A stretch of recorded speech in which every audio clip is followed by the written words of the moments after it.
বন্ধুরা, অলিস কিচেনে তোমাদের সবাইকে স্বাগত। আজকে রবিবার। তোমরা সবাই কেমন আছো? আশা করি ভালো আছো। আমিও ভালো আছি।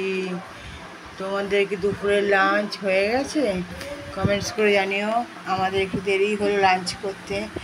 দেখো, রোজ তোমাদের সাথে আমার রান্না শেয়ার করি, ভালো লাগে। তোমরা দেখো আজকে আমার লাঞ্চে কী কী আছে দেখিয়ে দিই। আছে হচ্ছে বাসমতি চালের রাইস, সঙ্গে আছে এই যে লাউ ঘন্ট, লাল শাক ভাজা, লাল শাক দিয়ে খাওয়া গে, আচ্ছা লেবু লঙ্কা, আমের চাটনি, আর হচ্ছে মাটন একটু আলু দিয়ে করেছি, আর আছে আলু ভাজা আর স্যালাড।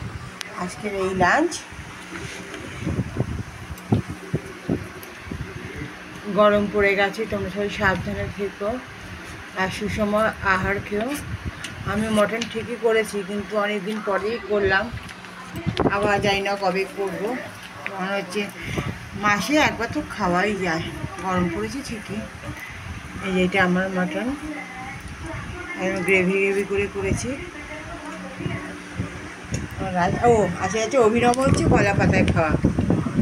কলা পাতায় খেতে কার কার ভালো লাগে অবশ্যই কমেন্টস করে জানিও। ভালো হয়েছে শাকটা?